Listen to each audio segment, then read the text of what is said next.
I'd like to call this meeting to order and say how things are so out of order actually this morning. I was here at 8 o'clock and Matt Robinson's in a t-shirt, so I don't know if it's a full moon tonight. Just a reminder, everyone to turn their electronic devices to silent, which I will also do right now.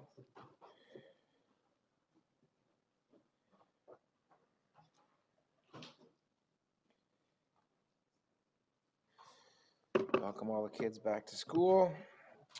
Are there any conflicts of interest with anything on the agenda today that anyone would like to declare at the outset?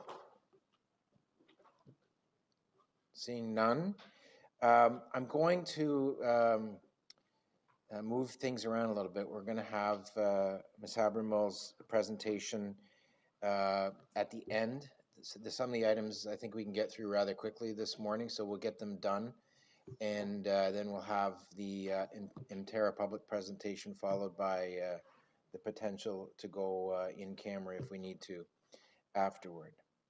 So that moves us forward to the first item of business, which is a speed adjustment on Montrose Road between Montrose and Matthews Drive in Niagara Falls. It's PW 34 2018. Can I get a mover and a seconder? Moved by Councillor Volpatti, seconded by Councillor Gale. Any discussion? Seeing none, all those in favor? That's carried. Thank you very much. Second item is a flashing 40 kilometers an hour in Smithville by the Smithville Public School on Regional Road 14. Can I get a mover and a seconder for that? Moved by Councillor Edgar, seconded by Councillor Joyner. Is there any discussion on that? All those in favor?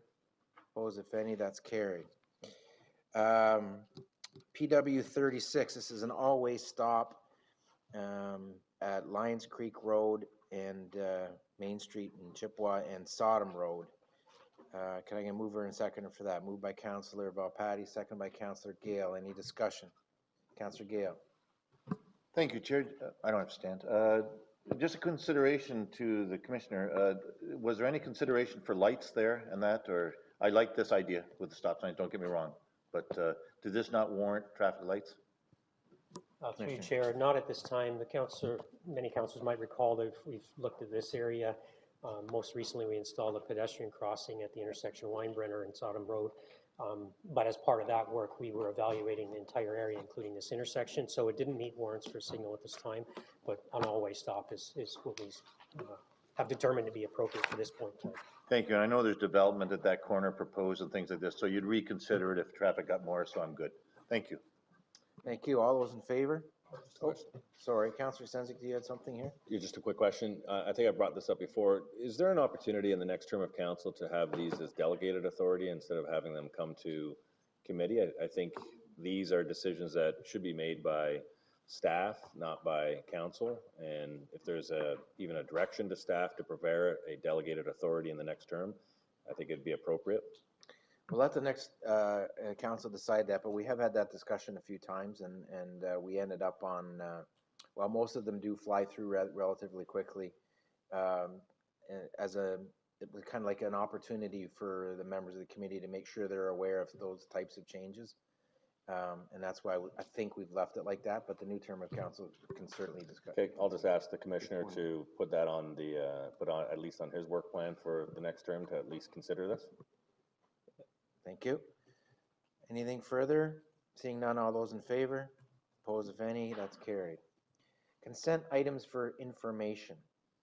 PW 39 is the GO Implementation Office update. There's a combined sewer overflow update and Niagara Specialized Transit. Does anyone want to move all three, or do people have discussions to them? Councillor Rigby, you move all three.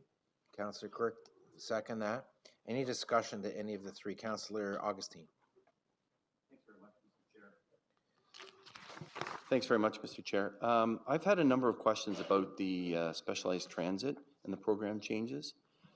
This appears to be a significant budget overage, 20% essentially, in saying that we're not going to meet the budget target by the end of the year, and so therefore these changes are necessary. Now, some of the changes appear to be, you know, to make sense, but others are affecting the clients, those that we serve. I'm hearing rumors out there that there's a lottery system to get on the bus, to get on the transit. So can we just hear an overview from our commissioner, and then also can we hear about this lottery system? There's not enough seats to go around, so you're stuck in a lottery and you don't know whether you're going to get service or not. Thanks. Through you, Chair, I'll start and perhaps defer to Mr. Robinson as well. There isn't a lottery system. What the changes that are being affected are essentially creating a ceiling for the number of rides that we have. As council had previously been informed, we had given notice of potential termination of the contract because the ridership had been growing exponentially, much quicker than we had originally had anticipated. It's a very popular service, which was creating the budget pressure that's described in the report before you. Yes, we have indicated in both that report as well as our financial reporting quarterly that we're targeting, or we're projecting to exceed the budget that we have for this. So the changes that we're affecting in terms of negotiating with the provider is effectively creating a ceiling for ridership. There is no lottery system. If there is a fixed amount of rides per day, per year, per month, it will be on a first come, first service, which has always been the case. It's just the service had been growing to a point that was not sustainable from a budget perspective. So I think that covers it now. We'll see further if we have to go to Mr. Robertson.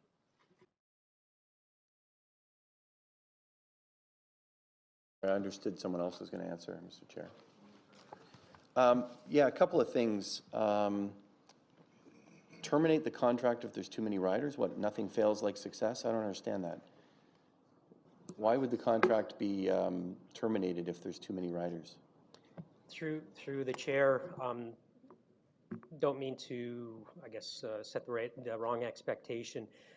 It's just that the language of the contract was notice of either termination or renegotiation, and what's before you right now is renegotiated terms of the contract so that we actually can have surety in terms of the budget and the overall the cost of the service program. So we did just in consistent with the terms of the contract, we gave notice that potentially it would be terminated, or in this case, we are actually recommending a renegotiated terms.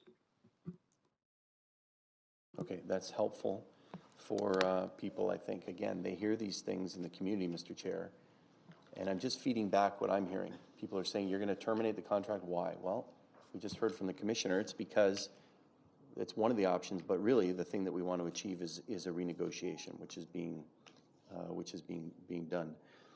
In terms of the actual increase in the ridership, there's no numbers in the report that I could see. There is reference to this Hamilton connection and the service of riders to Hamilton and the health service there. Do we have a breakdown of what's the cause of this? Is it just because it's so successful, or is it because of the service that we're providing to Hamilton Health Sciences? And I believe it's not, when we say Hamilton, it's not the Grimsby Hospital, which is part of Hamilton Health Sciences, as the representatives for the West Niagara often point out, but this is actually into Hamilton. So can we just hear a little bit more about what are the drivers for these overages? Through you, Chair, and I'm going to defer to Mr. Robertson. There is reference on page 2 of the report to the overall number of trips, but I think Mr. Robertson can explain how that has grown significantly beyond our projections.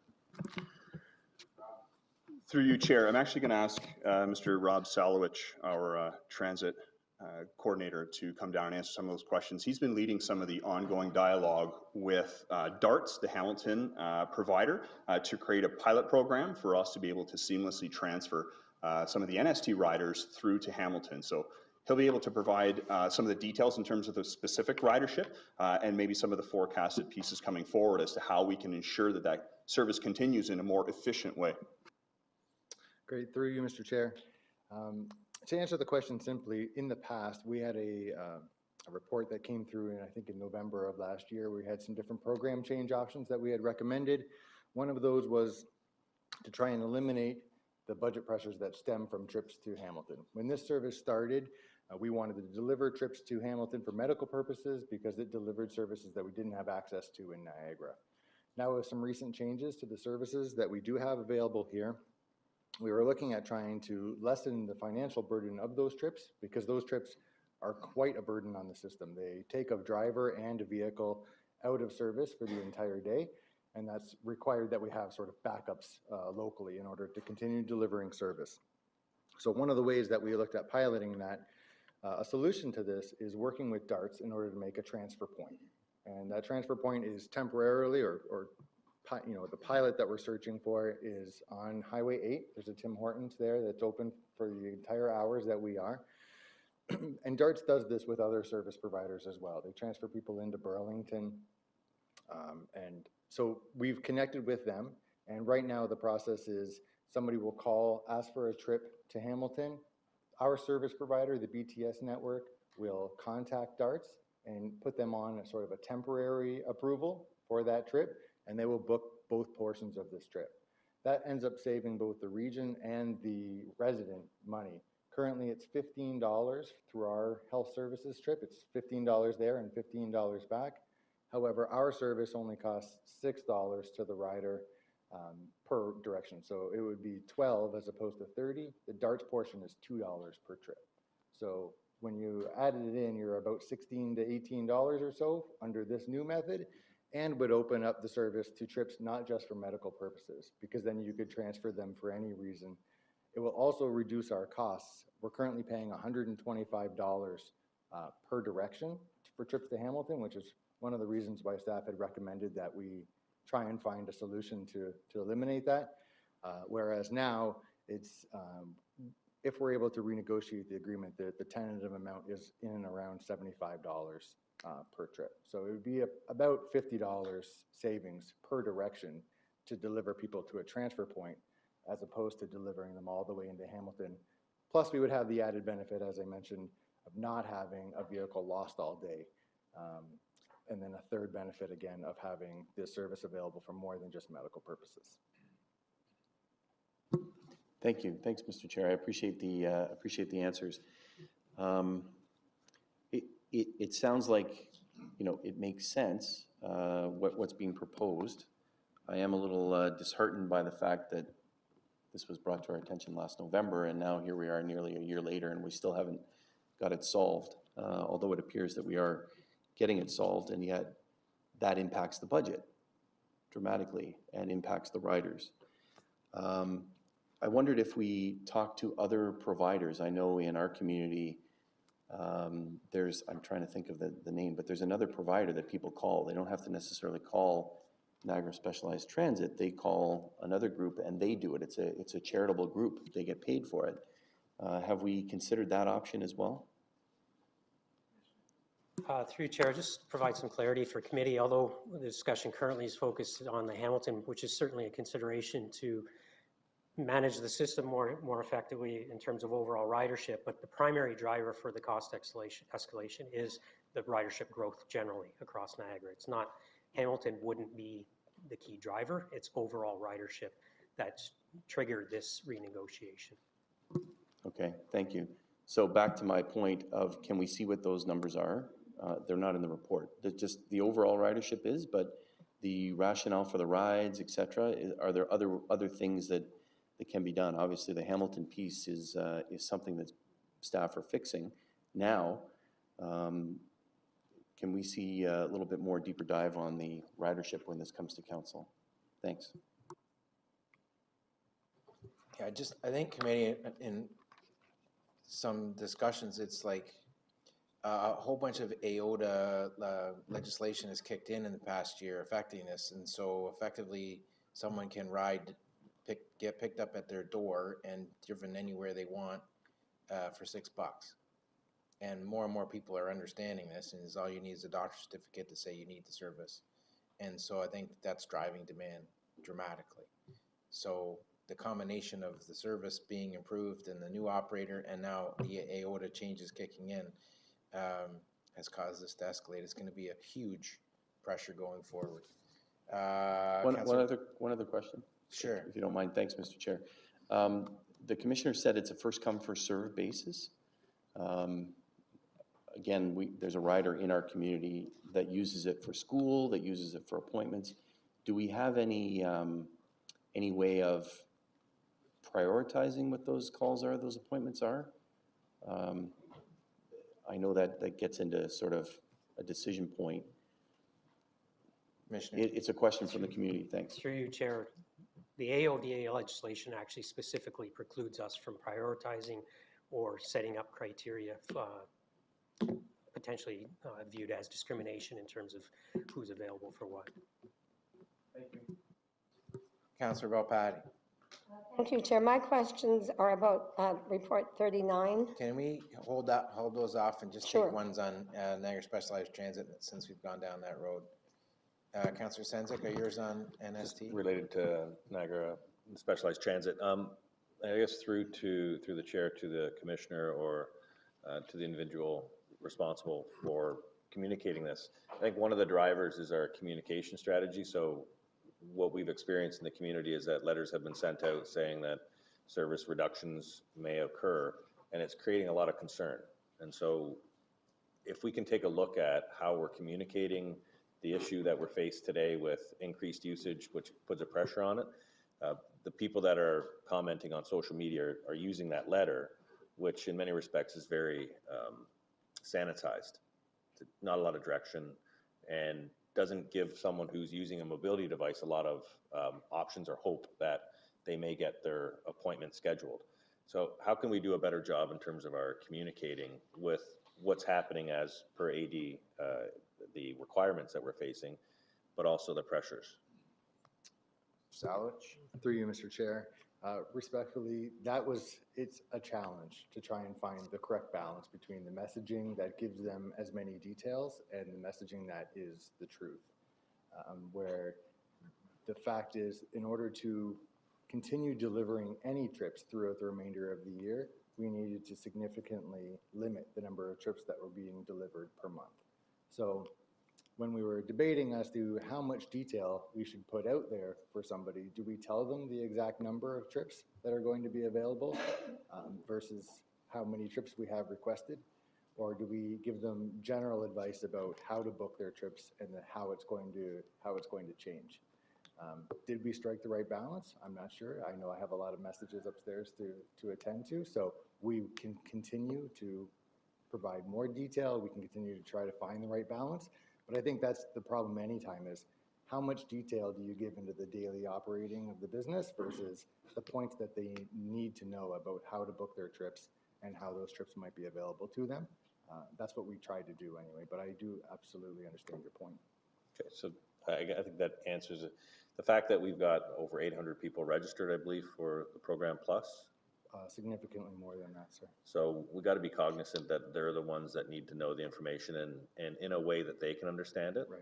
And then also, I think, include council as a whole, because we're the ones that get communicated with through the different users of the system, so that when they're responding to us, we have some information that we can generally go back to them with to help guide them through the process, which I didn't have over the weekend, and hopefully this decision that we're making today will give us some pathways forward.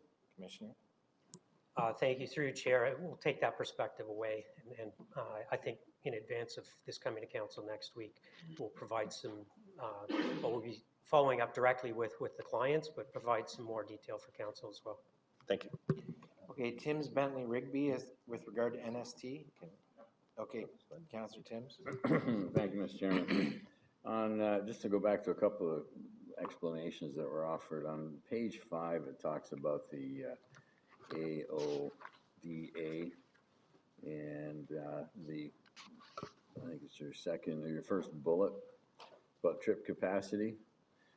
The region not unreasonably restrict capacity. So that I think speaks to a bit about the new rules you were referring to. are they connected when you come to the new AODA rules that say anybody, and you mentioned more and more people were becoming more familiar? What does they mean by unreasonably? What do they mean by unreasonably restrict the capacity of the service? Mr. Salowitz, want to? Through you, Mr. Chair. So that is the language that's currently in the legislation, Okay.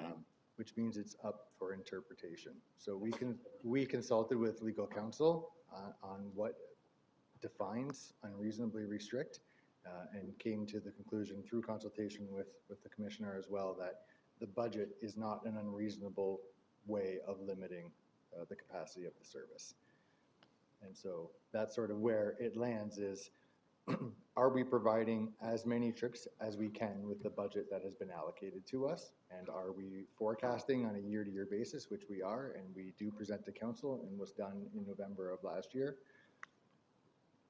And that's sort of where it lands is, are we forecasting and are we spending all of the money that we can on the service? And in legal counsel's view, that Okay. that constitutes reasonableness. So we're interpreting that as that whatever budget we set, that's the limit. I think the next bullet talks about 97.5% or something. And then further down, it talks about changing from a 48-hour notice to trips can now be booked at a maximum of 2 weeks in advance. But something about a change in the 48-hour advance notice booking. Through you, Mr. Chair. Previously, it has always been in the contract that trips made with less than 48 hours notice would not be accommodated. However, while the demand for the service was less than our capacity, our service provider was taking it upon themselves to try and assist clients who were requesting less than 48 hours notice.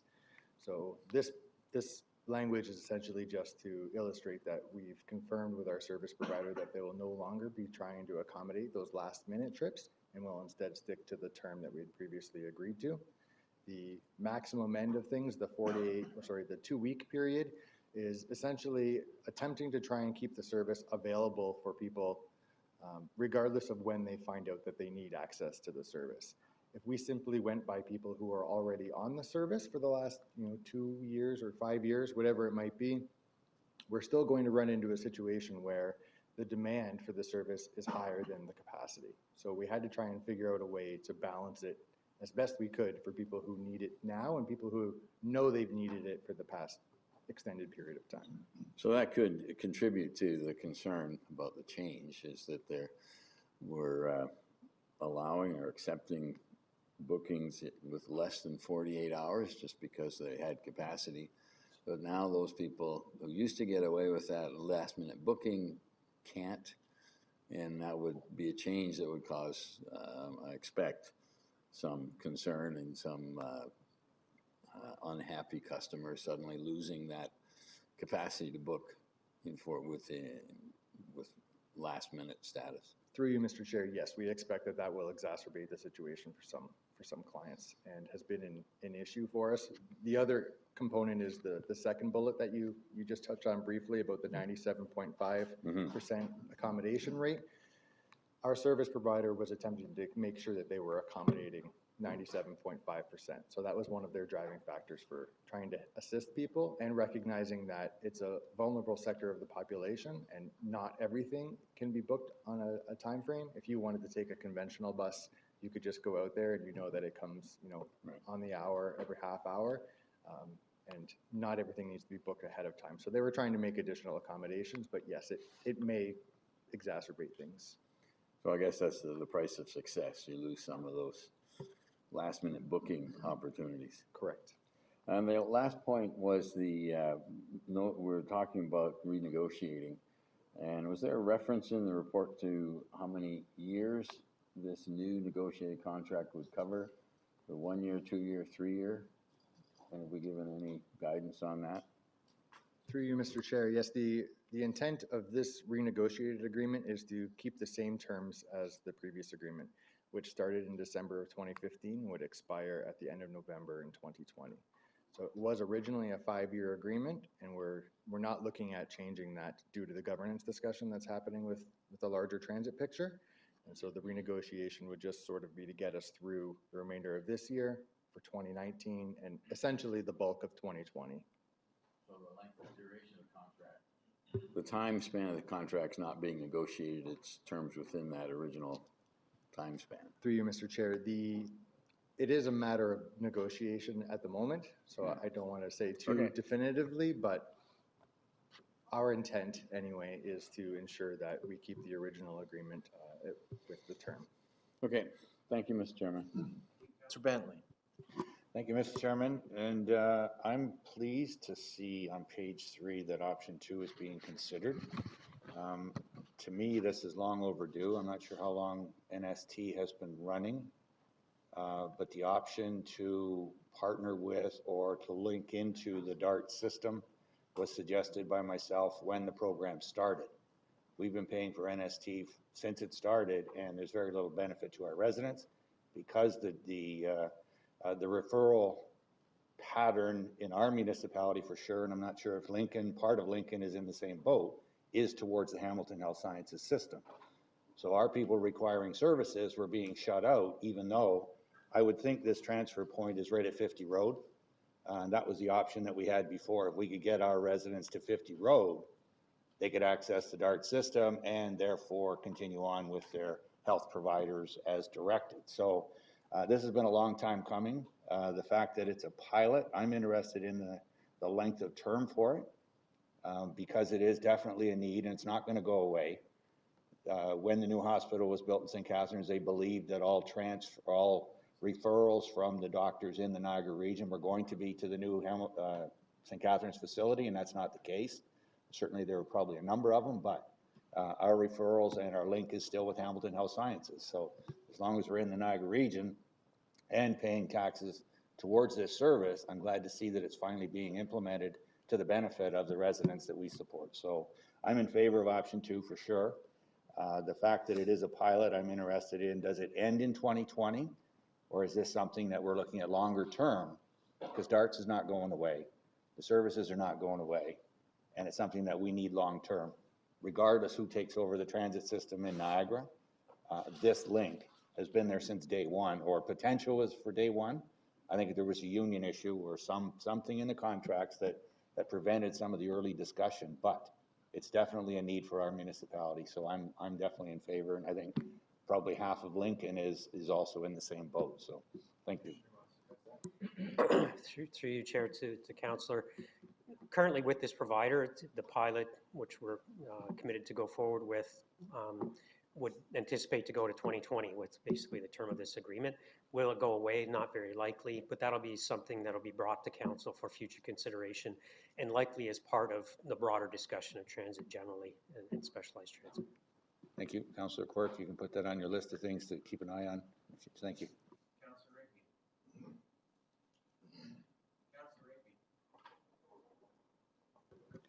Thank you, Mr. Chair. Just a few questions. The IOTA mandate that has been provided, I know the answer, but I'm going to ask it anyway. That does not provide any additional funding for the additional services that we're now having to provide. Am I correct on that? Through you, Chair. No, not directly, no. We've provided funding through our ridership growth related to the gas tax, but nothing directly correlating to our obligations under AODA. Okay. But the reality is that this is quite an expanded program from what we initially had been discussing when we first put this in place.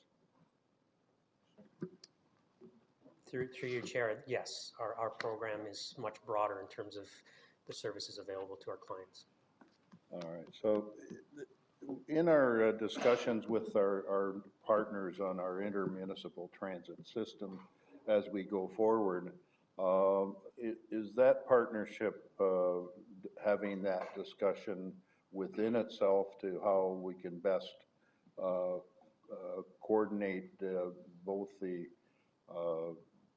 system that we're looking to provide and also what IOTA is asking for? Is that discussion going on at the present time, or is it something to be looked at in the future? Commissioner. Through you, Chair, yes, that is a part of the work plan for the Link Committee, because we recognize that the local municipalities that currently have a transit system also have a specialized transit system. They're required to. Looking at the rationalization of all of that, that is on the work plan. My last question is, the partnership operations today of Niagara Falls, Welland, and St. Catharines in particular, their equipment that is now providing service across their municipalities, and also I would say our intermunicipal buses that we have operating, are they all equipped for people with the, I call them ability programs that we require? Commissioner? Through you, Chair, yes, all of our, call it conventional fleet, are accessible. So I guess what we've heard, and has been mentioned here before, is that IOTA has given an opportunity for people to really have door-to-door service, even though quite possibly, and not all of those people can get to a bus stop. We understand that, but there's more of an influx of people using it as a nicer, easier service in order to get around the region at this point. Through you, Mr. Chair, yes, it has created essentially a Cadillac version of transit. However, it should certainly be noted that accessibility services on a conventional fleet does certainly not mean that everybody can use the conventional fleet. There are other circumstances, including the facilities that are sort of in corridor at the side of the road. There's a number of AODA components to those stops as well that would have to be accommodated for throughout the entire region in order to begin to sort of direct people there. In some cases, yes, we think that there's probably an opportunity for people to utilize the conventional service for some of their trips. However, there requires a level of scrutiny of the intake process that very few municipalities do, and certainly the region has not done to this point. And sorry, then I have, that brings another question. No, it's too late. You said it was your last. Then with the IOTA legislation, if you will, we're really prevented from asking those questions as to whether you can get to a bus stop instead of. Would I be correct? Through you, Mr. Chair, I'm not sure that we are prevented from asking, but once they've already been authorized through the service, through the intake process as being eligible for Niagara Specialized Transit, it would be difficult to tell them otherwise, I would think. Mr. Chair, I think we understand why the ridership is increasing, and that is, I think it's wonderful for the people that need the service, but we're going to have to face that price tag. Thank you, Mr. Chair. Just on that, do we set the intake parameters, or are they given to us by IOTA? Through you, or to you, Chair, the parameters are essentially set by the legislation. There is a little bit of flexibility in there as far as what level of scrutiny you take it through. So if you were to take the TTC, for example, they have health professionals in the office that actually do intake exams on top of the process. Currently, we don't have the staffing complement to do that, so it hasn't been done in the past, and therefore we utilize the information that comes in on the application form, which has been verified by the medical professional, as taking it as at face value. Okay, thank you. Councillor Height. Thanks for the education through the staff. Communication sounds like one of the major issues. Have we communicated well to the users that there has been and always been that 48-hour window?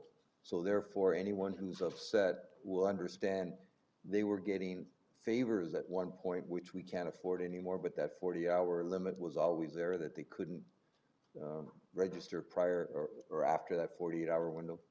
Through you, Mr. Chair, it has always been the fact. It has been included in previous documents that we had used for the service, and advised to the clients when they're booking their trips that they need to provide 48 hours notice. Okay. However, in practice, again, it's been otherwise, and I think that supersedes any communications as people go with what they're experiencing rather than what they may have read, 3 years ago when they received some literature. Okay, through to the presenter, then if I was NST running the operation and I had room on my system, if someone called a day in advance, I'd say sure, because I'm going to get paid more money. So we're telling them directly now, 48 hours is a limit because we can't afford to continue to subsidize the system to that degree. Through you, Mr. Chair, that is a component. I don't want to put too much focus on the requests that are coming in with less than 48 hours notice. They're a small I don't have an exact number, but I know for certain that they're a small portion of the requests that we do receive. What they tend to impact is the ability for each trip to be delivered on time, as opposed to the total number of trips, which has grown significantly from approximately 12,000 trips back in 2015 to now we're up towards 30. Through to the presenter, but if there's an emergency, there are other means. They can call a taxi. So there's another way for them. It's just not the public system, the NST system.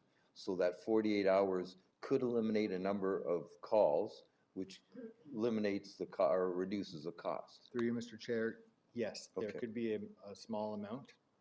Again, any small amount can help if we're way over budget, or we're anticipating to be way over budget. So how do we cut that way over budget number other than by abiding by the rules and regulations that we've given to the provider? Certainly. Through you, Mr. Chair, I think that the amount, I think it's more of a matter of becoming familiar. So if people who may have requested last minute are finding that they can no longer book last minute, they'll simply start abiding by the 48-hour and requesting those trips. I don't think it eliminates the need for those trips to happen.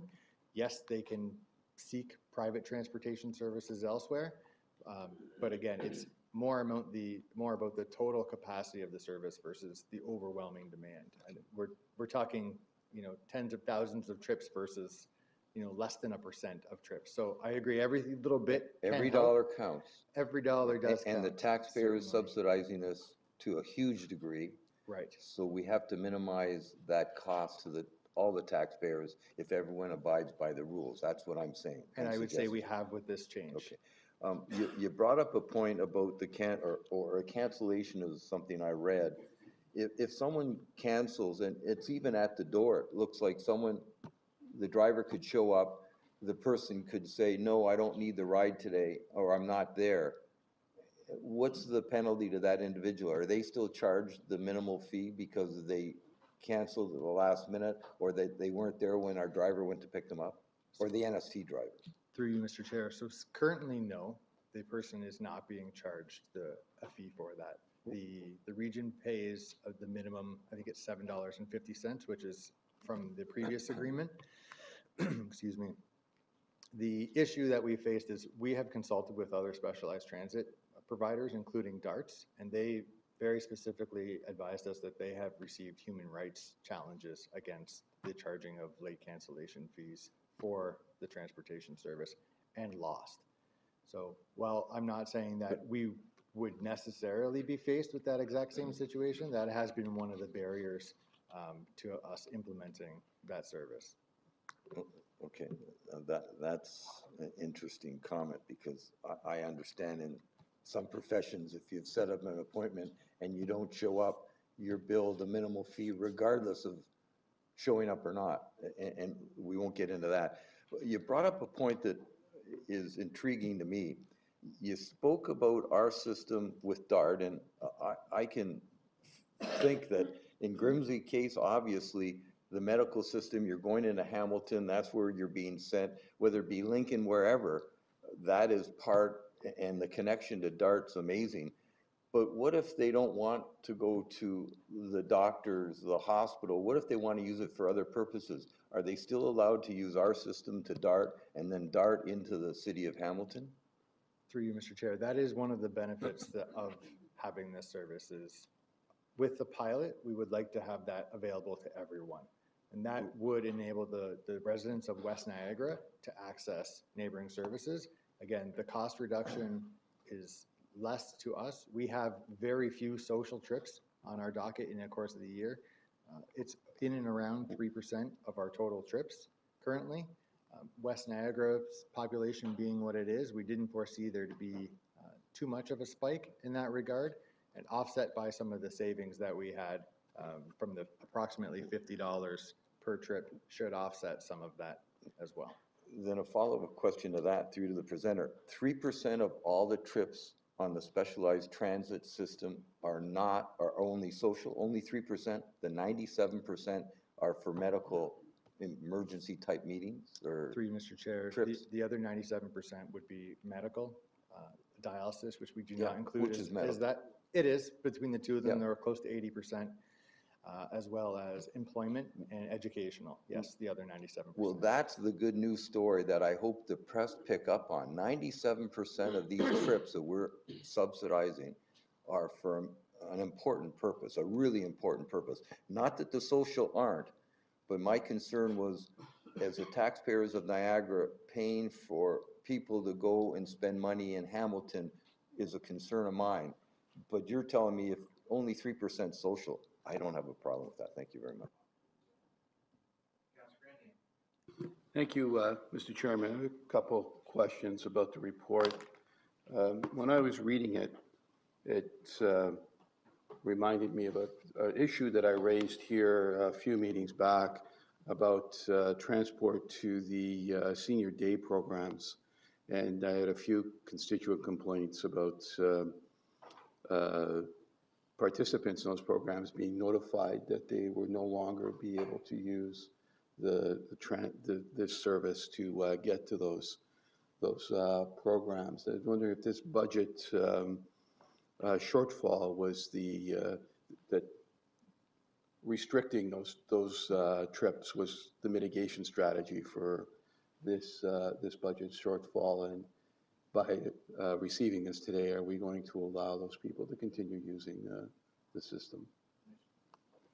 Through you, Chair, some clarity. So they're talking about two different things. Start with the last question. The changes that we're contemplating do not preclude any kind of use of the system.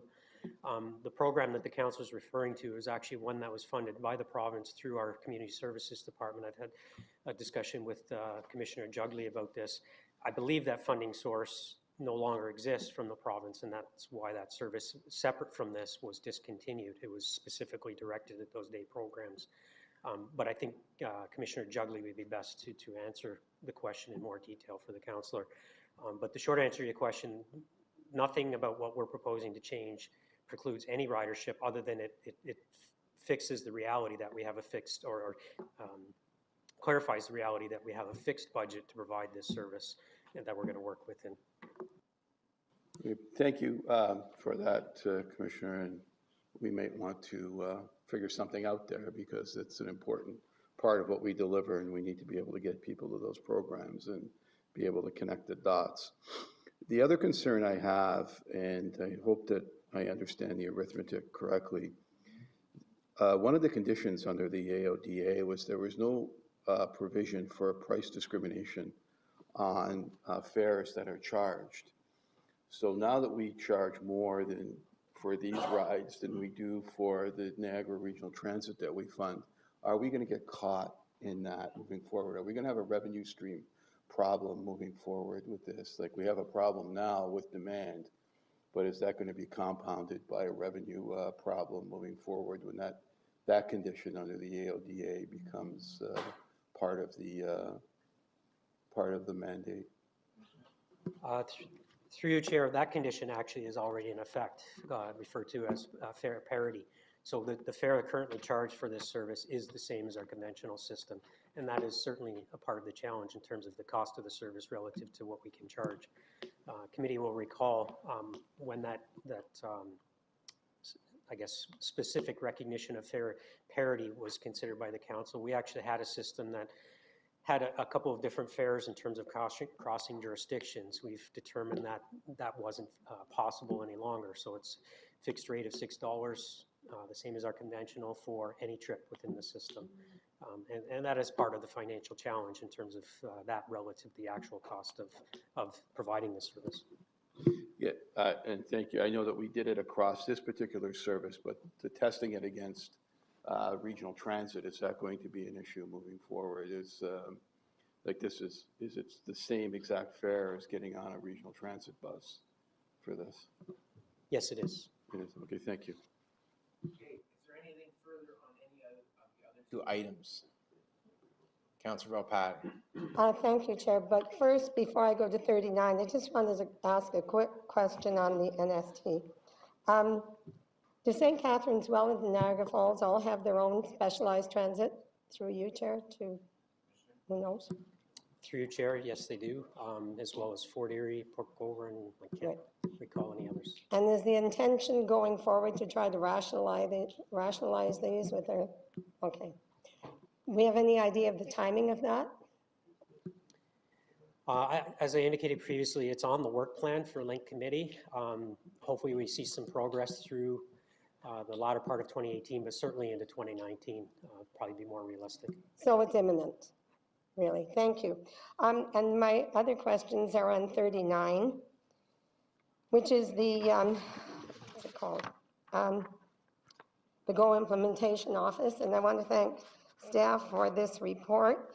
And it's really good news to know that 4 of our GO transit station secondary plans are done and on the way. My question is about the ownership of the stations. So the 2, Niagara Falls Station and St. Catharines, are owned by Via Rail. Is that correct, Chair? Through you, Chair, that is correct for current state. So what's the intention? So these Via stations are now going to become GO stations. So you're going to buy them from Via Rail? Is that the... Through you, Chair, that's actually specifically a subject in closed session that we're going to report before the committee today. Currently, it's not exactly determined. GO will be in those locations. They've determined that. Whether they're a tenant or it's an ownership or there's some other form of ownership, that's subject of discussion of an in-camera report before committee later today. So is there any intention then for either the region or the city, respectively, to own these stations? Through you, Chair, that is the discussion that we're going to have in closed session. Okay, all right, that's fine. The Metrolinx experience in negotiating with CN, because this has been a problem for many communities, Niagara Falls in particular, with the trains going right through the city. What's the experience of Metrolinx, the success of their negotiating with CN? It's probably better than each individual city, but what's been happening with that throughout the province? Through you, Chair. Through you, Chair, I'm going to refer to Mr. Robinson. Chair, maybe the gentleman can sit down probably. Yeah. Oh, sorry. That's your fault. Certainly, I would agree that these discussions with CN generally have been a challenge in the past, but I actually defer to Mr. Robinson to speak to our most recent experience with the new CEO, who's taken a bit of a different approach with those discussions. Thank you, through you, Chair. As Commissioner Tripp has indicated, the arrival of Phil Verster, the new CEO of Metrolinx in October of 2017, has really brought a different perspective around the way in which Metrolinx engages with its partners, its rail operators, like CN. So I think the approach that Mr. Verster's had is much more business-like. There's a definitive process he's laid out for engagement with CN in order to enable Metrolinx and CN to come to a different working relationship for the good of riders and rail expansion, rather than sort of this hierarchical structure that has existed in the past. So Metrolinx has reorganized its project team to enable a single team to be engaging with CN. They have now got Niagara, Bowmanville, and the Kitchener bypass all together in the same project office, because those are the components of the GO network which are owned and operated by CN. Where Metrolinx owns 85% of its network, the remaining 15 in which GO operates is engaging with CN, and Niagara is a part of that through the Niagara corridor, the Grimsby subdivision. So Metrolinx has indicated in the last 3 months that they've had exceptionally good engagement with CN, and we are hopeful for some exciting news coming forward out of the CEO's office at Metrolinx as staff and the Go Working Group with some of the mayors around this table engaging with Metrolinx in a positive way. Well, thank you for that. That sounds very promising, because in the past, I know it's been a real boondoggle with these negotiations. So I'm hopeful that we'll see concrete developments. Patty, before you go over Yes. another question, the CEO wanted to just add Yes. something to that answer. Thank you, Chair. And to reemphasize what Director Robinson has indicated, my discussions with Metrolinx also includes the other regional CAOs. So as the director has mentioned, it's an overall strategy Metrolinx has with CN, because it's not only Niagara, it's other communities involved as well. And the mayors of those communities are involved too. Great, thank you. And about timing, a couple of times in the report, it's suggesting that, well, Region Public Works seeks to coordinate capital improvement projects, and I'm speaking of Niagara Falls right now, the Thoroldstone Road Extension and the Bridge Street EA. So how is that going, and what's the prospective timing? Do we know anything about that at this point? Through you, Chair. Through Chair, and we refer generally to those projects as GO enabling works, so that in specific in Niagara Falls, it's the completion of Thoroldstone Road and the reconstruction of Bridge Street and some form of reconfiguration. Both of those processes have already initiated, but there will be capital funds identified in the 2019 capital program to bring those projects forward and basically have them in place. We're working directly with the local municipalities to have them constructed in time for the opening of GO service. So you have to coordinate, through you, Chair, the region, the city of Niagara Falls, and Metrolinx on all of these. But none of the projects in Niagara Falls will be initiated in 2019. Is that correct? Through you, Chair, no, I would say that we are going to be initiating planning is already initiated. We're going to be moving very quickly on, so there might be some actual works initiated in 2019. Is there anything in the 2019? Oh, we haven't done that yet. No, so that will be forthcoming.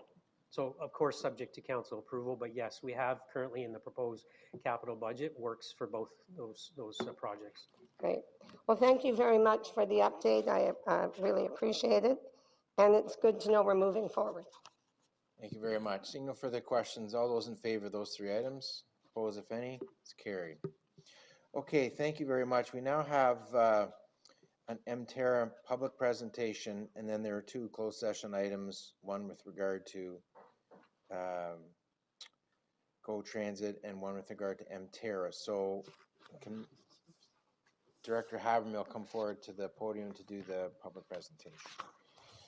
Mr. Chairman, in the meantime, you're going to have an opportunity for other business at some point in this agenda. I'm out of luck. That's what I was just wondering about that. Thank you.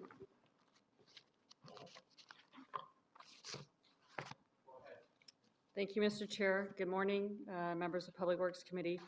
This morning I have two presentations as they relate to the report 31/2018, which is in your agenda package. The purpose of my first presentation is a very brief presentation, and it's to update committee members on MTerra's performance with respect to contract 2009-RFP-44. Committee will recall the last update on MTerra's performance was to this committee on July the 17th. So just before I get into the specifics and the specific performance metrics, I just want to briefly go over some background information for committee members. So committee will recall that this contract was initially a 7-year contract. I think in the end of 2015, steering committee directed staff to negotiate a 3-year extension, which we did, which takes us out to March 7th of 2021. MTerra, from the onset, did provide good service to the region up until approximately June of 2017, and we did see them start to slip in terms of their service to us and to the residents of Niagara. We really saw impact to the residents in November of 2017 and through December, and then January 2018. As a result of that unsatisfactory service, Emterra did appear before this committee in January. They did provide us with an operations enhancement action plan, which really detailed how Emterra would bring their services back to a satisfactory level and to meet the contract terms and conditions. As a result, staff have met with Emterra. We started meeting with them in January on a biweekly meeting schedule, and we continue to meet with them on a regular basis. Since January, staff have provided this committee with updates on the Emterra contract, with, as I mentioned, the most recent one occurring on July the 17th of this year. Despite the enhancement operations plan and these continuous meetings with Emterra, Emterra continues to fall short on certain performance metrics, which I will go into detail through the presentation. So the first metric I want to speak to is the hours of collection. So under the contract, Emterra is to collect between the hours of 7 a.m. and 5 p.m. As you can see in the slide, I won't go into a lot of detail, but from March 19th to April 11th, they were only able to meet that performance metric 7 times, which represents about 6% of the time. From April on until inclusive of last week, they have not been able to meet that timeline. They're out after 6 into 7, 8 o'clock at night. I will note that we started this slide showing from March 19th, and that's because we did give Emterra an exemption from about February to March to allow them to, I guess, implement their operations action plan. So secondly is the number of missed collections. Here we can see on the top table that Emterra has improved since January in terms of the amount of missed collections. So this is when a resident puts their material at the curb and Emterra does not collect it for whatever reason. So we have seen an improvement there. With respect to incomplete collections, so this is when Emterra is unable to provide collection on the scheduled day. This is really as a result of not enough resources, whether it's vehicles or staffing. At the beginning of the day, they're unable to complete collection. Here we see relatively minimal change from January 1st of this year. In terms of contractor personnel, so the contract stipulates that Emterra should have at least 80% of their full-time, of their staffing be full-time, and then the other 20% can be part-time. We did see Emterra as of in July when we presented here last that they were up at 84% in meeting this performance metric. They are now currently around 69% based on our recent sampling. Supply of equipment, Emterra is now meeting their spare truck ratio. So as part of the contract, they are to have 10% of their vehicles must be parked as spare vehicles and to be used when they require them. You will see in the table that from May 2nd to June 19th, and then June 20th to August 21st, you can see that the number of trucks that are out of service have increased, and this is really because of the new maintenance plan that they've initiated, which I will go into detail. So talking about maintenance, Emterra did provide us with a refurbishment plan in September of 2017, and at that time they had projected that all vehicles would go through that process by the end of 2017. It was clear to us by January of this year that they weren't going to be able to complete all the vehicles within that timeline. Currently, there's 46 vehicles that still require at least one repair. Emterra, as of last month, presented us with a new plan that shows that all the major drivetrain work will be done prior to this fall's leaf and yard waste collection. And they've also indicated that they're now going to expedite their vehicle refurb plan, bringing in 3 vehicles per month, which is up from their original 2. And based on this new schedule, they anticipate having all their vehicles refurbed by the end of, within a year. So that would take us to August 2019. So just lastly, given the number of non-compliance issues that we've experienced since the beginning of the year and the amount of staff time that's taken to deal with these issues, we have levied liquidated damages in the amount of $641,000 to Emterra, of which 213 occurred between the period of June the 20th to August 13th. There's still an additional $108,000 pending for a number of issues, i.e. miscollection, late collection, and other events of default. So, Mr. Chair, that concludes my presentation. As I said, there is another presentation on the agenda, but I'd be happy to address any questions now that relate specific to this presentation. That, any questions of this presentation? Councillor Redekop. Thank you, Mr. Chair. Just two. When was it that the Waste Management Committee directed staff to negotiate the 3-year extension? I believe it was December 2015. 17? 15. 1 year into the contract? No, the contract started 2011. Okay. So, and that authorized an extension to 2021? So they through the chair, they directed staff to start to negotiate. And so I believe we brought our first report to this committee in June of 2016, and then a subsequent report in July of 2017. And Mr. Chair, Commissioner just wants to jump in there for a second. Thank you, Chair, and I actually direct Ms. Habermel to provide a little more clarity for everybody in terms of what the original contract contemplated, what staff had brought forward at that time, and then where we landed in terms of what we were directed by Waste Management Steering Committee to do. Thank you. Through the chair. So the original contract was 7 years, which took us to March 2018. Within the contract itself, there was a 1-year extension built in. So that would have taken us to 2019, which we could have initiated at the region's request with no changes, so under the same terms and conditions. And then we negotiated a 2-year extension. Staff's recommendation was that we initiate the 1-year extension clause within the contract, and that we negotiate 2 1-year extensions. And then at that time, we were directed to just go and negotiate 3. So, Mr. Chair, just 2 questions. Directed by council? The steering committee through Public Works to council, yes. And when was it that this council authorized that extension?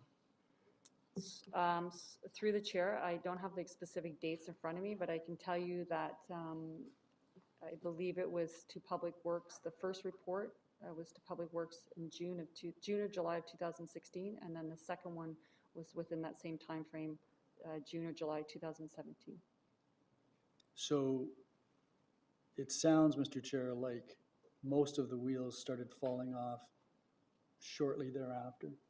Do I have the time frames right on that? Through the chair, yes, that's correct. Okay, thank you. Thanks very much, Mr. Chair. Just about the extension first, some of the rationale for the extension was, I understand, some changes at the province, and they still don't have those regulations. Maybe the director can give us some information on that. Through the chair, that's correct. The reason that we did look at extending the contract and brought the recommendation for the 2 1-year was because of the new regulations, the Waste Free Ontario Act. Mm-hmm. Okay, thanks. The drivers, so they're supposed to be starting, you're supposed to get your recyclables and your waste out by 7 o'clock in the morning. So they're starting 7:30, and now they're driving till, I think we heard 8. So I guess the question is, how does this impact the staff that are doing the job, the drivers and the loaders? Through you, Mr. Chair, there is a requirement under the provincial law that I believe they can only work a total of 14 hours a day, so there is a cutoff. But certainly what we've seen is that if at the beginning of the week, if there's not enough resources to start that week, you start seeing, and this is not always the case, but you see some of those drivers dropping off near the end of the week because they put in very long hours. And if you can appreciate whether it's really cold like we saw in January or really hot, it does have a toll on the employees. And at what point would an overtime kick in? Through you, Mr. Chair, I don't have those specific details. Okay. The refurbishment plan, my understanding is that the provider is paid part for the refurbishment from the region. I think there's 350,000 or something like that, or to assist with that. Have they been paid that, or can we get the status of, has that money gone to the provider? Through you, Mr. Chair, that's correct. As part of the negotiations, we did provide a one-time payment to Emterra in year 9, which would be next year, of $350,000. Emterra did approach us and request another increase for year 10, and that was specifically to be used for a refurb plan and to ensure that they could repair their vehicles or lease or purchase new vehicles. Okay, but they haven't been paid that in advance. Through you, Mr. Chair, no, those payments would occur in year 9 and 10, which are the extension years. Okay. The time, I guess, is, I don't know if the director can comment on this, Mr. Chair, but it appears, Councilor Redekop said that, things came off the rails, or the wheels fell off the vehicle sort of after the extension. But I wondered if there was it appears they're just not putting enough full-time resources on this for whatever reason. I don't know if the director can comment on that. Is that a fair assessment for what's going on? Yeah, through the chair to the councillor. So what we saw in November, December of 2017 and January of 2018 was really a combination of not enough resources, both being equipment, vehicles, and staffing. What we're being told now in our most recently by Emterra is that it really is a staffing issue. And I'll give an example. Last week, Emterra struggled on day 1, the Monday. They had 12 drivers calling sick. And so that's 12 routes of approximately 1,000 to 1,100 stops. That's 12,000 stops that aren't getting done. And so they had to continually play catch up throughout that week, with ultimately providing service on Saturday morning to get caught up. So right now it appears, and according to Emterra, it's a staffing issue. Okay, so we try to deal with that through the time mechanism, is that correct? That you got to be done by 5 o'clock? Or how do we impose that through the contract? Through the chair, I'm not sure if I understand the question. Well, arguably they'll say, okay, well, what we're going to do is we're going to take each truck that's supposed to only work till 5 and it's only supposed to have 1,000 stops. Now we're going to put 1,200 stops on it and make them go later. We'll use the resource, well, whatever, but somehow we'll potentially save some money, sort of thing, right? No doubt we would have a mechanism or mechanisms in place to say, no, you can't do that. You got to make sure you don't wear out your equipment, don't wear out your staff, get this material picked up in a timely way. So I guess what I'm asking, Mr. Chair, what are the mechanisms that we have to address a provider that might want to say, you know what, I'm going to squeeze a lot out of 10%, 20% more out of the resources I have, instead of actually provide another truck or another driver and loader. Okay, thank you for the clarification. So through the chair, currently staff are implementing liquidated damages when Emterra is not meeting their performance metrics, and I talked about that in the last slide. In 2018, we've issued just over 640,000 in liquidated damages. We can request that Emterra purchase more vehicles, and we have done that. They have brought in a total of, I think it's around 4. I'm looking to Mrs. Tate.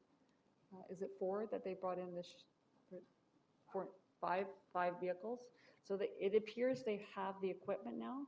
It's really a personnel resourcing issue. And thank you. And what about these liquidated damages? What are they to be used for? Does it say within the contract?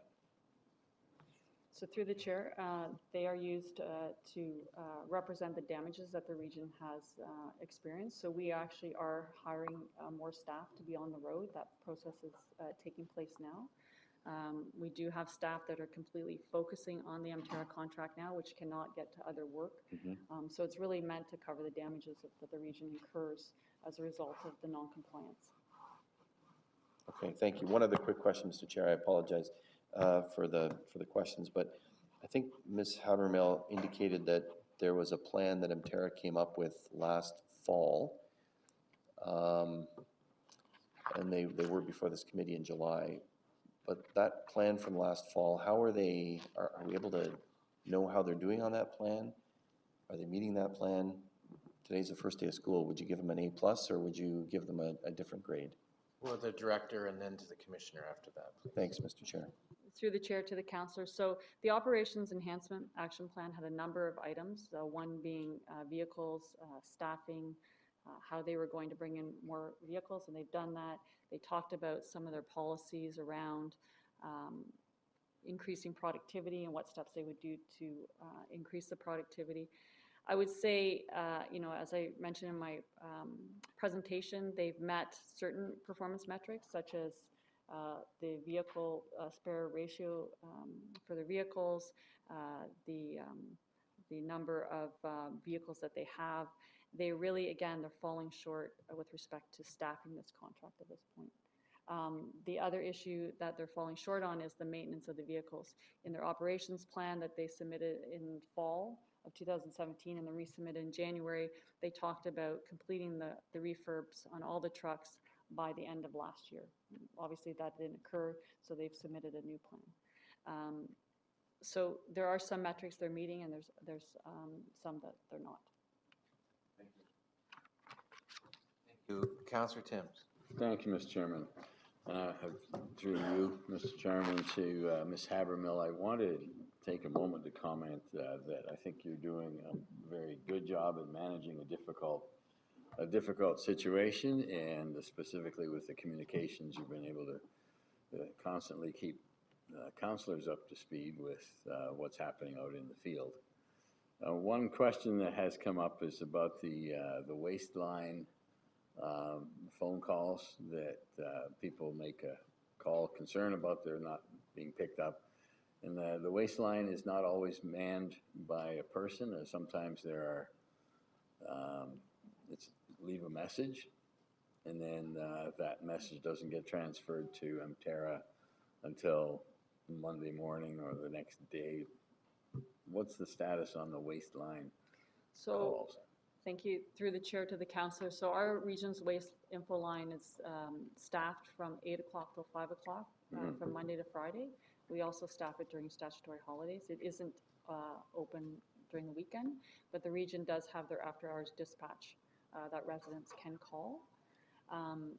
In terms of a message, that would only occur on the weekend if you called the waste info line on the weekend. If you call during the week, you will get a live person. There is an auto attendant that when you call, there's an auto attendant, so there's a message, but you can press 0 and dial out to an operator. So during the weekdays, which is when the collection happens, there is a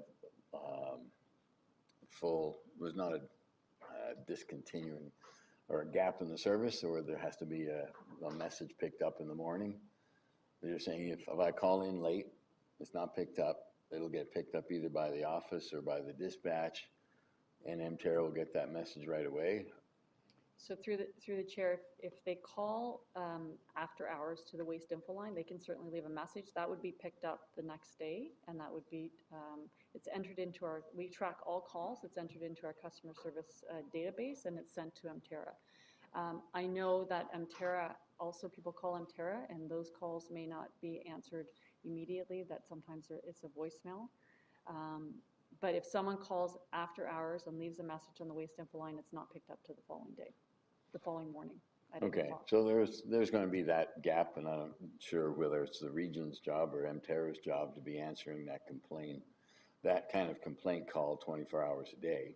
But right now there is that gap where a message is left and Emterra gets the message the next day. Yeah. We've had residents call the dispatch, regional dispatch, and then the call is put out to us and someone calls the resident back. But that's only if they call regional dispatch after hours. Okay.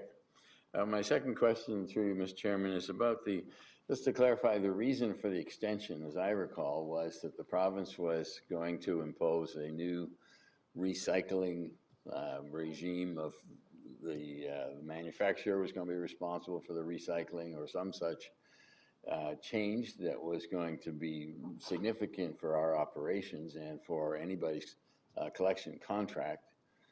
So we extended it for 3 years. Hopefully, we would understand what the new rules were by the time this extension expired. Is that correct understanding of the reason for the extension in the first place? And are we any closer to knowing what the new rules are going to be? So through the chair, the reason staff did bring forward a recommendation to extend for two one-year periods was because the province was looking at how recycling would be managed both on the collection side and the processing side moving forward. And at that time, there was a movement to take the responsibility for collection and particularly processing and hand it over to the stewards. So the stewards being the individual companies who manufacture, import materials that go into the blue box. So yes, it was because the province was revisiting how to manage recycling in the province of Ontario. So do we have any indication? Sorry, Mr. Chairman. So do we have any indication of what the new government is? Are they going forward with that, or they put a hold on it? Have they made any indication to the municipalities of what the plan is now? Through the chair, there has been no indication by the new province as to where they're going on this legislation. Okay. So I guess we're going to have to live with this extension for at least as long as what the period we have in mind, which is what, 21? End of 2021. Yep. Yeah. March 2021. Thank you. Councillor Bentley. Thank you, Mr. Chairman. My question through you is around the plan for increased productivity, just so that I can get an understanding of what that plan was intended to do, and then I have some questions to follow up. Within the increased productivity, what were they looking for other than increased vehicles? That's through the chair. Are you talking about the one they submitted in the fall or the one that we've included in our confidential report? The one they submitted in the fall. So I believe they were just going to, they wanted drivers to, through the chair, they wanted drivers to check in twice a day and at the end of their routes. They wanted drivers to check in with their supervisors when they were dumping at whether it was the recycling facility or the landfill facility. They were going to start tracking more closely the productivity. They were going to start looking at listing, I guess, higher performers and lower performers, things like that. Thank you, Mr. Chairman. And the reason for my question is around the function itself, waste collection function. And knowing that they have limited hours of collection based on the contract, do we know the location of the trucks when they're not in use? And there's a couple of reasons for that question. And one is around collections end of day. Do they go outside of the region because the landfill sites are not open, or are they stored somewhere within the region so they can start the day? Through the chair, so each vehicle is to have a GPS unit on it, so we can track that vehicle. And so we know whether it's going outside the region. It's not. So at the end of the day, they're bringing their vehicles back to their facility on Glendale in St. Catharines.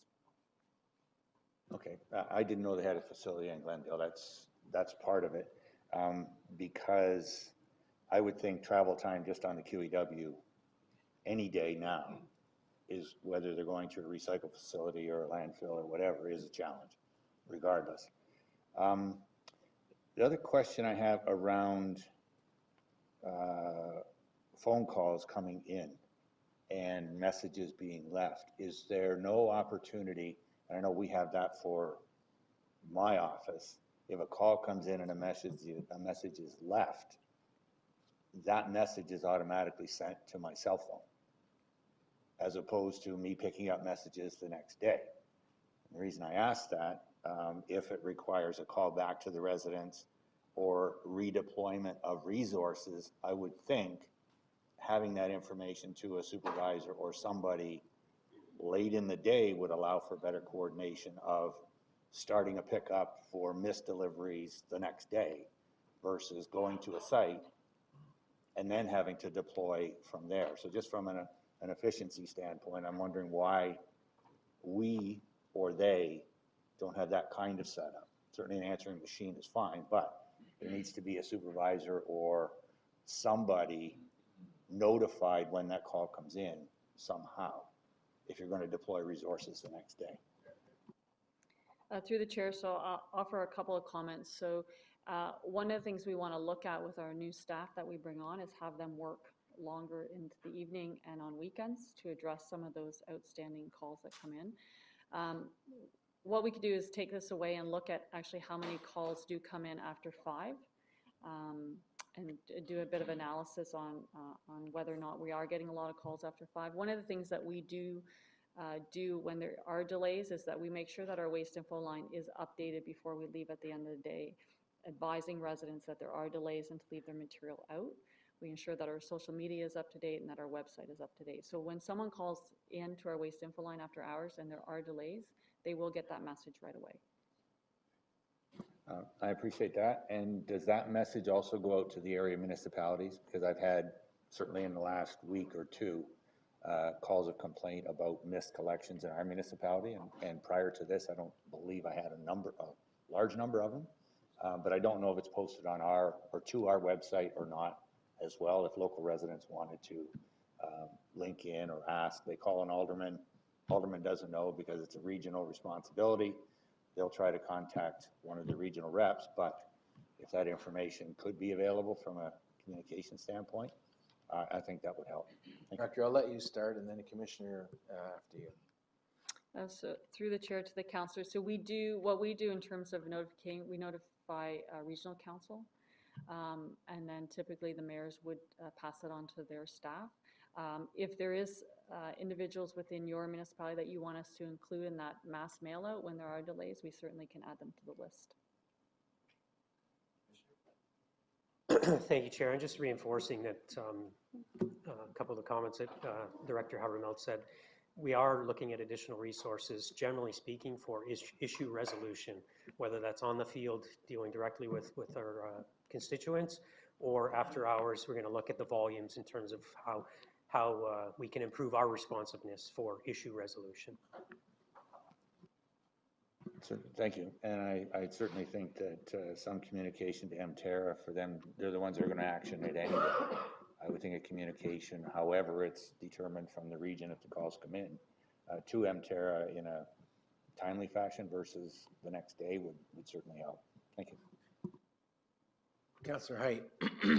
Yes, through the staff, thank you for helping us. Thank you for the communications you're giving us. I know I've called through with some complaints and they were taken care of very quickly and responses came back and forth. So I appreciate what you and your staff are doing. And I don't really want to stand here or sit here and defend MTerra, but a few things have been brought up. The traffic on the QEW during the summer. I know the heat, you brought up the heat aspect, the new provincial rules on, I don't feel like coming to work because it was a hot day yesterday, or I don't have to bring a medical certificate in. So there's a whole bunch of complicated issues beyond whether a truck was going to break down or not. So we've got to appreciate that. But you made a comment about the extension, but isn't part of the extension that we gave was it will take 6 months to a year to prepare an RFP. It will take about 3 to 6 months to review an RFP and approve it. You've got to give them a year to buy the vehicles before we set up a new contract. So isn't that time frame about a 2-year window before we decide, and it could be the commissioner as well, before we decide we're going to get a new contract, what's in the contract, and then having it start? Is that not a 2-year window, which we needed anyway? Commissioner? Through you, Chair, that's absolutely correct, and that's a challenge we have, not knowing the fate of recycling, our role in recycling. Well, thank you. And what Catherine brought up was the fact that we're sort of at the hands of the province because we're also looking at their new regulations. So never mind that 2-year window that we were looking at in 2017, which brought us to 2019. We're also looking at what is the province going to do to change the way the recycling was going to be handled, which added another year, which brought us to 2020. And we have a contract that was going to be 220 or 221. So I think staff did our due diligence. We've just been caught with all these anomalies that have created this problem. But again, when I get a complaint, I make a call and it's taken care of. I keep reading the emails coming back from staff saying there's a delay and it will be done the next morning. It's unfortunate we're still doing the delivery of the service. It's just not to the level that we want it to be. And that's frustrating for all of us, but you've got to appreciate there's a whole bunch of variables here and our hands are somewhat tied. Thank you, staff, for doing your work. Councillor Grenier. Thank you, Mr. Chairman. We would just dispense with this and have a more robust conversation afterwards. But I think that we've sort of let ourselves down on communicating some of the other issues here. And Councillor Height went through this a little bit. This was a sound public policy decision to do this because of the uncertainty around the new waste management regulations in the province. If we had gone to the street with an RFP, the uncertainty of that would have been priced into it. We would have been stuck with that premium for 7 years. And the idea of trying to work with the existing vendor to extend until there was more certainty in the marketplace before we went to try to get a longer term contract was a great idea. However, I think that the function of that extension is really where we're having the issue now, and we need to address that. But I think we've done ourselves a bit of a disservice in how we communicate that to the public and to our lower tier partners who get a lot of grief when some of the conditions aren't being met. So I hope that as we move forward on this, we might sort of think of a way to talk about why we're in this position and not just sort of look for a scapegoat on this, but we need to look more to why we're here and why this is still doing the best we can to provide an essential service to the public. Anyway, thank you. Grenier, seeing no other questions, I'm going to ask a few of my own real quick. Sorry. The 5 p.m. deadline, was that part of the RFP or is that part of the negotiated contract after the RFP was awarded? It was part of the original RFP. Okay.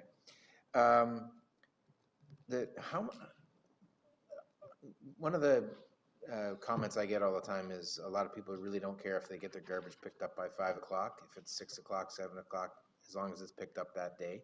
If we removed the violations they have by the 5 p.m. deadline, what percentage of the number of violations they have are that 5 p.m. deadline? Mr. Chair, I think it would vary because we're seeing that last week they couldn't get done at all and they were going into the following day. So you're looking at, 65 trucks not completing routes. So there is going to be a further discussion on that timeline in our closed session and looking at, in terms of looking at changing that 5 p.m. to a different time. Okay, but we don't, like, you've got really good stats about all of the different violations, all the times they didn't complete it. Is completing by 5 p.m. basically 80% of their violations, 70% of their violation? We must have that number. I believe it's the top, but I'm going to look to Sherry. Yes, it's their number one. Yeah, but they're not getting done by 6 either. It's. No, I know, but that's not a violation. The violation is 5. Yeah. So I'm just curious: is that like 90% of the violations, or is it 50%? Like, what's the? I would imagine that that's got to be the vast majority of the violations. I don't have a percentage. That's something we can look at, but it is the one that they continuously fail to meet. Okay. When we get a phone call for non-pickup, how do we verify that the materials were there? I try to get my materials out by 7 a.m. every morning if I don't put them out the night before. I'm just curious, is there any way to verify that if someone calls in at 4 o'clock and says I didn't get my stuff picked up, but everyone else on the street's been picked up, that the people had those? How does that, is there a process for that? So, Mr. Chair, we do ask a number of questions when the resident calls in. Typically, if both materials are left, so waste and organics and recycling in one location and the entire street's been collected, that typically tells us that it wasn't out on time. But we do have some areas that we know that are on borders of different routes that are constantly missed because the driver thinks the other driver's getting it. So we do have a good handle on, what I believe, on whether or not it's a miscollection, a true miscollection, or the resident didn't get it out on time. Okay. The last thing I have is several times I've called for special collections to put out certain materials that you can't put in your normal facilities. I put them out at night, and in the morning, they're already gone. Someone has driven by in their pickup truck and they've taken them away. And we found that we can't call that in. So I would imagine if it happens to me, probably 70% of the time that I put my stuff out, someone by the morning has picked it up. So I can't call it in and say, don't come, because someone's already picked it up. So how do we compensate them, or how's that situation? What do we do in that situation? How does that work? Mr. Chair, I believe you're talking about metal and white goods. Yeah. Yeah. So there isn't a way right now to advise Emterra if a material's been collected by someone else other than them. But we do know over the last year, Emterra has reduced the amount of the time that their white truck pickup is out. I think just based on the fact that the material isn't there, as you say, when they get there. Yeah. Okay. Just curious about that, because it seems to happen to me all the time. These private people are pretty good at coming by and picking up all that stuff. Okay, thank you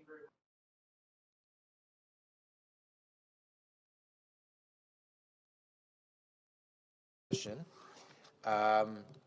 Before I can do that, I have to go to other business. Councillor Timms. Thank you, Mr. Chairman. Just an item of other business that we've talked about before, and this is has to do with roads and road drainage.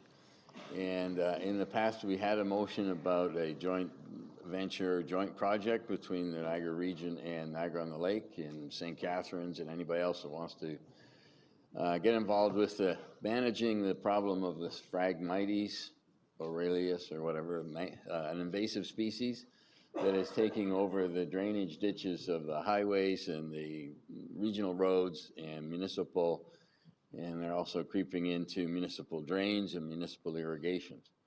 Through you, Mr. Chairman, I think the director and Ms. Ryle have been doing some work on this. The question is whether we're going to bring it to Public Works Committee here or take it to full council. Perhaps the director can bring us, or the commissioner, bring us up to speed on where that motion stands.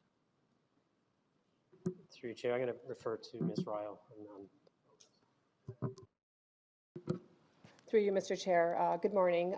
So I have been in consultation with Councillor Timms as well as staff through Niagara-on-the-Lake, as well as the Lord Mayor from Niagara-on-the-Lake. So we have begun looking into, obviously, a pilot program that could begin on a regional road in concert with staff throughout the municipality. The region, throughout the regional roads, do come into contact with Phragmites. We have seen small patches of it running throughout our culverts and ditches. So in consultation and collaboration, we have agreed to put together a pilot, more like a consultation, and a program where we would look at doing something out in the roadways to deal with the elimination or the control of it. So there have been conversations with us putting something forward, and there is small dollars that I've set aside in the budget to start that work with the municipalities. So, thank you. Maybe there is a motion we need to bring forward, whether today or next week. And I just ask if you could take a little time to speak with the St. Catharines Roads Department as well, because I know we got the service roads and the roads specifically underneath the Skyway in St. Catharines by Westchester and Bunting, I think. Some significant invasion there. Commissioner?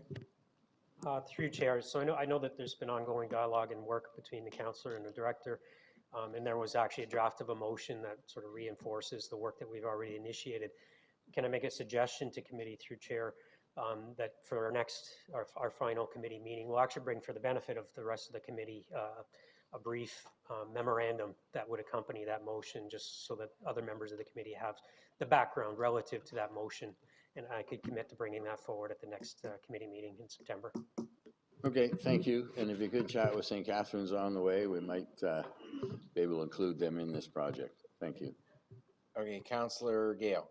Thank you, Chair. And with your permission and the direction, I'd like a report for the next committee meeting on the update on concession 6, because we were told 3 years ago, concession 6 is eventually going to fall in the hands of the region, but at that time we were told the road had to be widened. That's from the roundabout to Mewburn Road, and also it would extend through to Mountain Road once the bridge is done. Now, I know Mayor Diodati said they had a deal for the bridge, the bridge to be done by CN or CP, whatever the case may be. But I'd like to find out the status of that next report on the whole issue, and I imagine that will take input from the city of Niagara Falls with regards to the railway bridge, but it's been 3 years now, and I know Councillor Burrow, I'm sorry, I thought he was here, but Councillor Burrows would have some want to hear this as well. Thank you.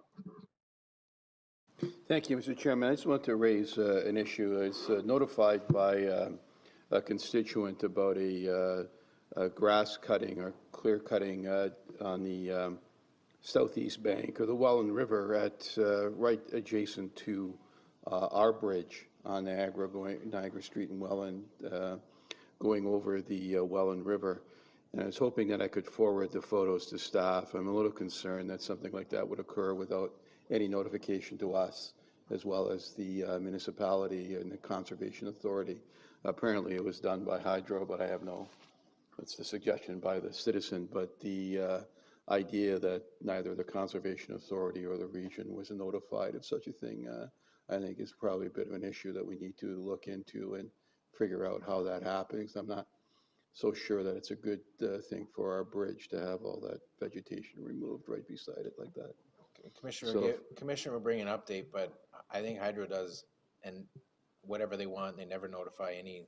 Yeah, but you know what, it's our asset, and the citizens around there too need to be notified. And I'm not trying to be flippant, Mr. Chair, but I think that we might want to raise Could the you also issue. forward the details of that to the commissioner?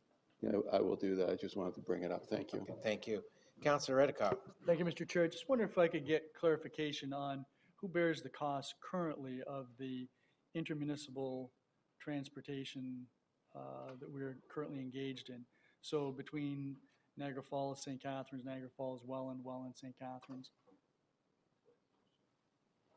Through you, Chair, the region of Niagara bears that cost. Who bears the cost of the intermunicipal service between the smaller municipalities and any of those larger centers? Through you, Chair, there's currently a 50-50 cost sharing arrangement. And again, that's part of the discussion going forward and how we rationalize consistently across Niagara.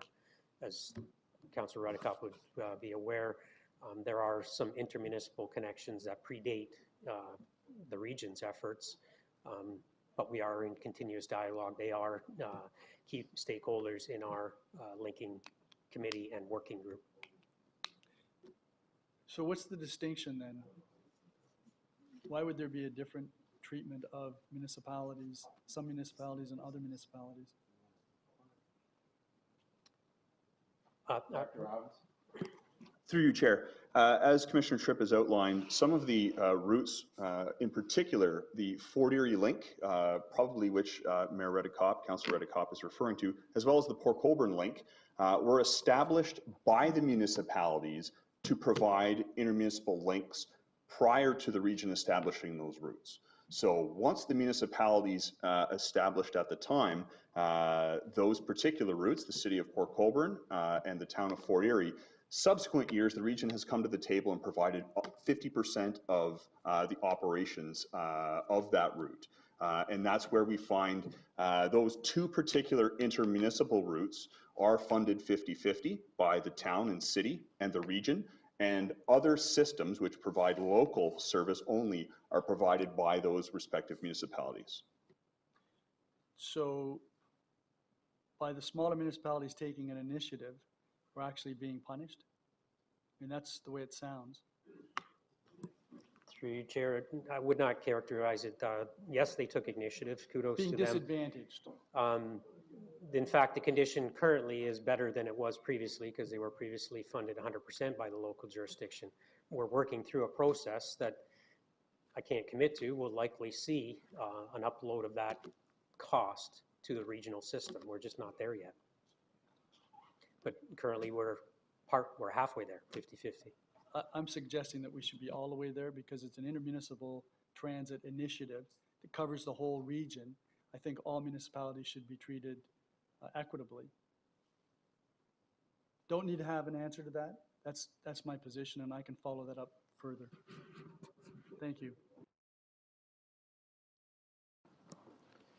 Councillor Quirk. Just through you, Chair, just as a follow-up to Councillor Redekop's point, I think as the other small municipalities are looking for their linkages, this will be an ideal time to have the conversation. It is something we are doing at the Linking Niagara work plan to go through, as Director Robinson mentioned.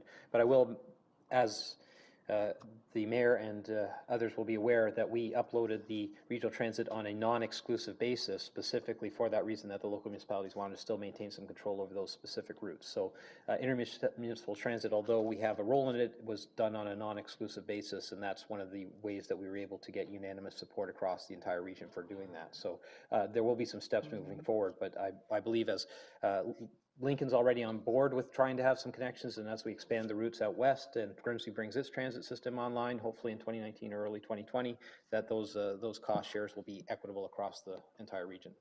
We would gladly surrender exclusivity.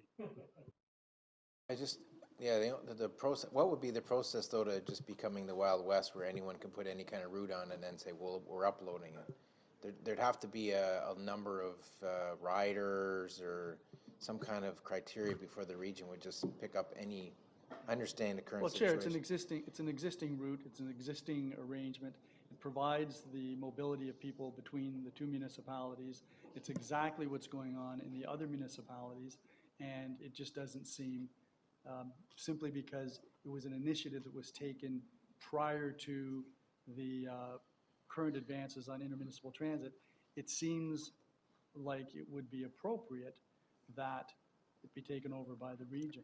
So if I may, Chair, just as a follow-up to that, because I think Councillor Redekop makes a good point, but one of the unintended consequences of these great actions is the reduced ridership by the region taking on it would affect your gas tax allocation, which we're seeing as we're doing the negotiations on the combined routes for the other three. So there's the law of unintended consequences. As we start pulling out those particular threads, other things happen. So we'll try to make a program in place that takes those all into account, and has the Minister of Transportation has indicated that they would be trying to find a way to make all those municipalities whole.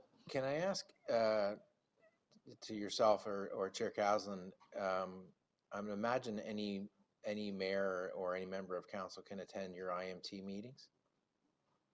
Yeah, absolutely, they're public meetings. Okay, thank you. Councillor Rigby. Thank you, Mr. Chair. I would suggest that a recommendation come from the parties that feel that they should be at 100% funded by the region to let us deal with it at that point. Just a point, we'll be moving in camera very shortly, which is in the other room. Maybe.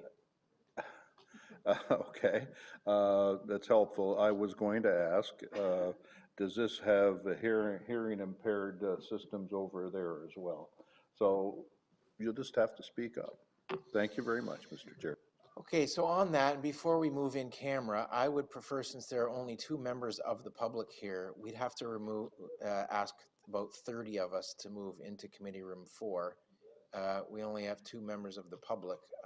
I'd prefer we stay here and ask the members of the public if they'd vacate, if that's okay with committee. Thank you very much, Mr. Lesnick and Mr. Sawchuk. We appreciate that.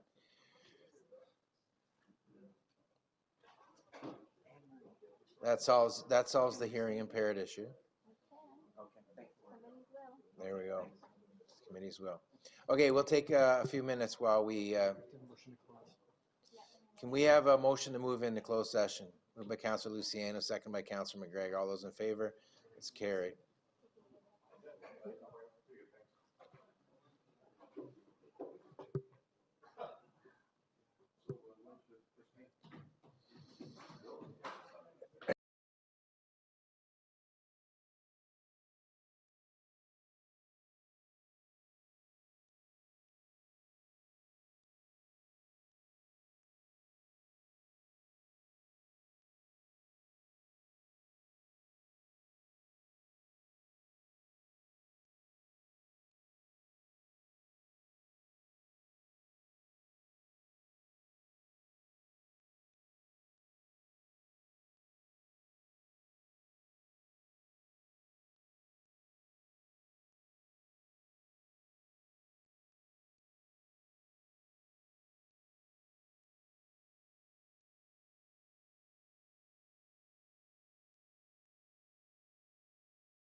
for information, through you, Chair, now that this recording of the in-camera session has gone on, there are 15 counselors that have to vote on this issue next Thursday. Are they allowed the opportunity to listen to the conversation that took place in camera, the confidential report information, so then they can then determine how they would like to vote? Or do we go through the same process again in camera because we can't tell them what went on? I need an answer.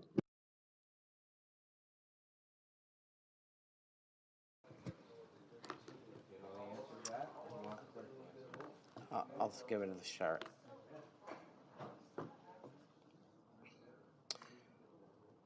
Through the chair to Councillor Height. So, I lost my train of thought. So, correct. Can I tell her what went on in camera in this session? You said, or we've heard, we shouldn't tell them anything. Now I'm asking, are they allowed to listen to the tape so then they can determine how they want to vote on that in-camera session? Thank you, Chair. To Councillor Hart, so on two parameters. On the first parameter, only council, as per our procedural bylaw, the regional clerk, if I can get your attention, only council can release confidential information discussed within. That's per our procedural bylaw. So to release it to another councillor or to anybody else, it has to be a will of council. The second parameter is even those who were absent today, they still have access to the confidential information and reports to make their decision. But should they be communicating from councillor to councillor, there are some parameters where you can, but there's others that you can't. I'm sorry about to give you two answers, but it's advisable that if the councillor is not here, you should not be disclosing to them what occurred in committee or in council in closed session. Okay, then my follow-up question is, who is allowed to listen to the tape of what took place in camera? Because that is another issue. My understanding through our procedural bylaw, how I've read it, and if the clerk has a different interpretation, only council can release that information to someone else. So you can't come in and listen to the confidential tape. So, Mr. Chairman, I want to follow the same line here. It starts to get very